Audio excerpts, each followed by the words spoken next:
start out this morning with just a little bit of gratitude. I feel incredibly fortunate to work for this organization. And that really starts with our ownership group. A massive shift is heading toward the WNBA, and surprisingly, its center point is Indiana.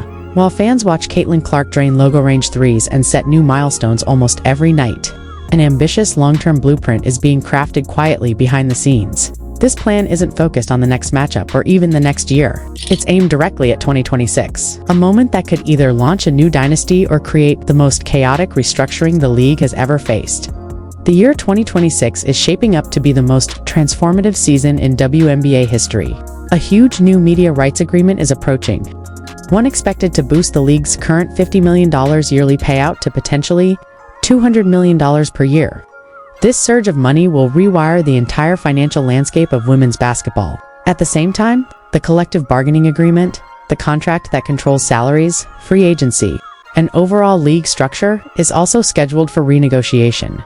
These two forces colliding at once has created a high-pressure countdown. A massive list of top-tier players, from MVP-caliber stars to elite scorers and defensive anchors, are all lined up to hit free agency simultaneously. Big names like Breanna Stewart, Ariko Gunboel, Kelsey Plum, and numerous others could find themselves changing teams at the exact same moment. This unusual overlap is expected to completely rebalance talent across the WNBA, shifting competitive power in ways the sport has never experienced. And right in the middle of this brewing storm stands the Indiana Fever, preparing to take advantage of the moment with a bold strategy. And at the center of everything is Caitlin Clark, the franchise's biggest asset and the league's most complex storyline. Her arrival launched the WNBA into unprecedented popularity. In her rookie season alone, she boosted TV viewership by more than 170%, pushed regular season games past 1 million viewers, ignited record merchandise sales, and turned every road matchup into a national spectacle. She became the face of women's basketball almost instantly.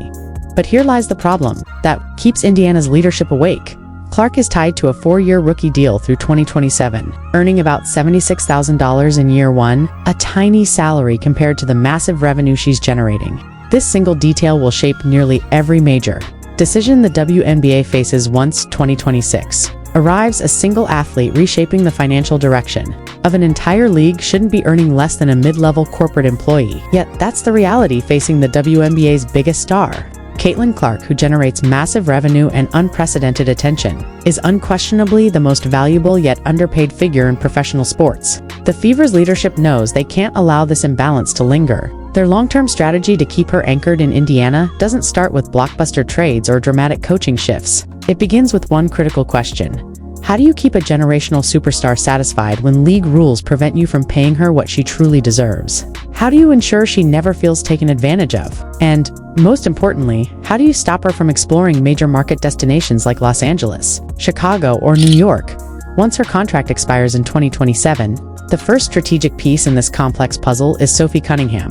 Many fans miss her importance, but to the Fever, she's essential. Since arriving via trade, Cunningham has evolved into far more than a shooter who spaces the floor. She's Clark's enforcer, the teammate ready to absorb technicals, deliver hard fouls, and send a physical message to anyone who tries to target the franchise star. She brings experience, emotional steadiness, and a veteran understanding of the pressures Clark now lives under. Off the court, she's grown into one of Clark's closest friends. Anyone watching can see it. The shared jokes on the bench, the celebrations after big plays, the chemistry in interviews, the social media interactions that reveal genuine closeness. For Clark, she's not just a teammate, she's part of her support system. This is more than roster building, it's elite relationship strategy. But one massive obstacle threatens to derail everything.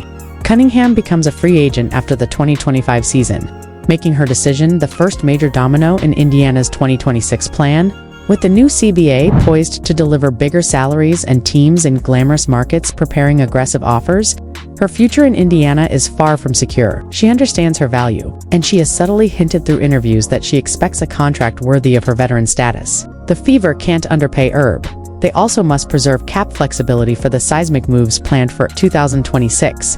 That's where new general manager Amber Cox enters, succeeding architect Lynn Dunn. Cox is respected throughout basketball for her creativity, sharp cap instincts, and ability to cultivate deep player relationships. Her hiring signals preparation for what's coming. Sources from agents to rival executives suggest Indiana's long-term strategy goes beyond traditional cap maneuvering. Their plan reportedly includes unique incentives, long-term brand partnerships, and off-court opportunities crafted to make Indiana feel like Clark's permanent home. These details remain unconfirmed, but insiders insist the Fever are building a structure so appealing that leaving the franchise would be difficult for their generational star. All of it signals a franchise preparing change. Rumors are spreading fast that the Fever are quietly designing a groundbreaking and possibly controversial system to reward Caitlin Clark far beyond her rookie contract. We're talking massive seven-figure endorsement arrangements lined up through the team's connections. Deals where Clark becomes the face of Indiana's biggest corporations, while the endorsement money works as unofficial compensation the franchise can't legally give her under the salary cap. Think about it. Multi-million-dollar partnerships with Gainbridge, the arena sponsor, exclusive marketing deals with Indiana-based tech giants looking to turbocharge their brand using Clark's national star power. A pipeline of corporate collaborations created through the Fever's front-office relationships, functioning like a shadow salary. Designed to close the financial gap, her rookie contract leaves wide open. It's bold, it's risky, and it pushes right up against the edge of league rules without technically crossing over. The WNBA allows outside endorsements, but when the team is the one coordinating, guiding, and facilitating those deals, the line between legal and loophole becomes thin and blurry. This is the kind of creative financial strategy elite franchises use when they're determined to keep a once-in-a-generation superstar happy. No matter what the rulebook says, but that's only phase one, the foundation of a much bigger master plan. If the Fever can pull off one of the most important steps, re-signing Sophie Cunningham, everything else starts falling into place. Her presence is far more critical than most fans realize. Since arriving in Indiana, she has become more than a shooter or a floor spacer. She is Clark's protector, the enforcer who absorbs the blows, takes the technicals, and sets the physical tone. She is a veteran voice, someone who understands the emotional toll of being targeted every night. And maybe most importantly, she has become one of Clark's closest off-court friends. Their chemistry is impossible to miss. The bench celebrations, the sideline conversations, the social media interactions. Clark has openly said how much Sophie has helped her transition into the pros. Keeping her isn't just roster strategy, it's relationship architecture. But here's the problem. Cunningham becomes a free agent after the 2025 season.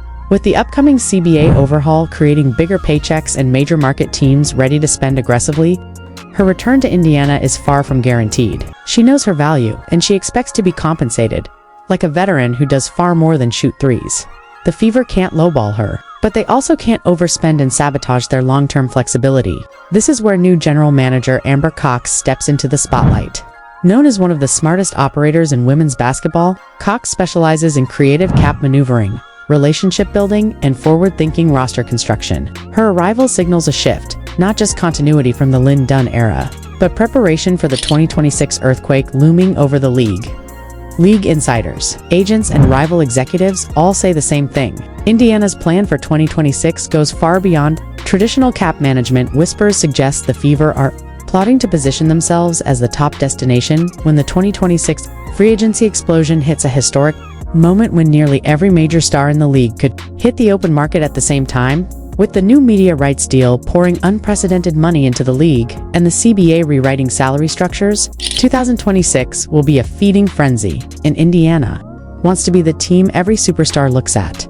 If they keep Cunningham, if they build